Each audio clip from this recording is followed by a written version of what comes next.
Que faire en cas d'élimination de l'équipe de France vendredi soir par l'Italie? Alors attendez, Non, là, le scénario je catastrophe ne viens existe plus à toujours. l'émission. Restez là, restez là. L'émission se termine si on est éliminé. Mais non, si. Il n'y aura Mais, plus. alors peut-être. La dernière émission ça aurait Mais été si la Gérard de France l'autre Gérard. venait à être éliminée de ce mondial, Oui. mais genre, tout est possible, messieurs, dans le sport. on Tout l'a est déjà vu. possible dans le sport, c'est vrai. Tout est possible. Bon, que se passerait-il, messieurs? Voilà, en février dernier, les Bleus de Galtier avaient connu toutes les peines du monde à battre la Squadra Azzurra, une victoire de 5 points seulement, 29-24. En 2015, l'Angleterre avait également été éliminée de la Coupe du Monde organisée chez elle avant les quarts de finale. Alors, messieurs les finisseurs, question simple. Le sélectionneur Fabien Galtier devra-t-il démissionner en cas d'élimination, si élimination il y a, si tant est qu'elle soit possible?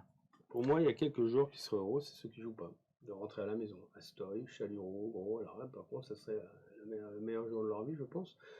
Quant au reste, franchement, c'est tellement inimaginable, voilà, que je laisserai Mourad terminer, mais franchement, c'est pas possible. Mais je pense que Fabien Galtier, tout à l'heure, il aime entraîner l'équipe de France. Il ne peut qu'entraîner l'équipe de France parce qu'il est tellement autoritaire dans le bon sens du terme ou dans le mauvais sens du terme et exigeant avec les joueurs que de toute façon, même si on perd contre l'Italie et qu'on est éliminé, il restera. Surtout qu'il a un contrat jusqu'en 2028. La crème, elle est bonne. Oui, mais crème anglaise. Et si lui décide de rester, est-ce qu'il doit être viré? Ben, le virer, c'est compliqué. Il a un contrat. Il faut lui payer. Il faut lui payer quasiment 5 années de salaire. Ça va faire cher. Et puis, ça sera peut-être l'occasion pour Florent Henry de dire c'est la faute à la porte. Et puis de placer un comme l'avait fait Bernard par rapport à Guillaume au sortir d'un match moyennement contre les Japonais. Contre les Japonais, effectivement, de le virer. Parce que finalement. Mais le virer, ça coûtera cher.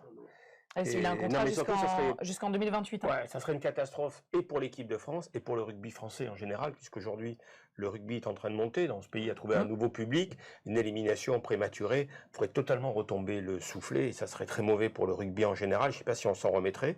Donc c'est pour ça que je n'ose même pas l'envisager. Puis il faudrait un scénario où on ne prend même pas un bonus défensif. Et voilà.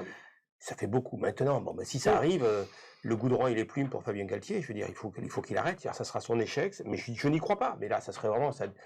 Puis après, je serais inquiet parce que psychologiquement, le Fabien, ça serait dur. Il faudrait qu'il rase les murs quand même. Je pense qu'il pourrait même plus prendre les transports en commun. Bon, après, ça serait le Raymond Desmenais du rugby, quoi, un petit peu.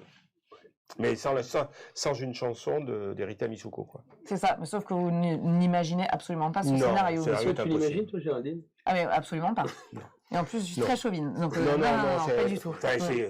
Mais ce ne sera pas si facile que ça quand même. Le risque zéro n'existe pas. Non, le risque zéro, dans le sport, quoi qu'il arrive. Mais bon, là, j'ai dit. Et passer à côté d'un match, Jean-Bas, c'est possible. Complètement passer à côté d'un match. Non, sur 80 minutes, tu peux pas, parce qu'à un moment, tu conserves la balle, tu as quand même des arguments derrière, tu as des ailiers, tu as Ramos qui enquille tout 100%, tu as Olivon qui a le brassard de capitaine, ça fait longtemps qu'il n'a pas été capitaine, donc voilà, ça va être chaud dans les... Donc voilà, alors, maintenant l'Italie, elle est quand même, elle est meurtrie, il y aura une érection, mais elle ne peut pas durer 80 minutes leur érection, parce qu'ils n'ont pas les moyens physiques, ils n'ont pas les moyens humains, ils n'ont pas le cheptel pour contrecarrer, c'est pas possible. Il y a combien de joueurs de l'équipe d'Italie que tu es changé contre l'équipe de France? Il n'y en a pas beaucoup. Mais maintenant, je vais vous faire peur. J'ai peur. La dernière fois que Fabien Galtier a joué un quart de finale de top 14, j'étais bien placé puisque j'étais son président et on a joué contre Lyon. Et Lyon, c'était impossible de perdre parce qu'on jouait à la maison. Et Lyon avait 15 blessés sur 15 joueurs. Donc c'était l'équipe réserve. Et puis j'avais un joueur qui a battu le nombre d'essais records dans le championnat, Chris Ashton. Il n'a rien marqué, il a tout loupé. Et l'équipe est passée complètement à côté. Et le scénario improbable s'est produit, puisqu'on n'a pas perdu, mais on a fait match nul contre Lyon et on a été éliminé. Et je pense que nous aurions tenu, au vu de la composition des deux équipes, on aurait tenu à peu près le même discours. Voilà, c'était la minute pour faire peur.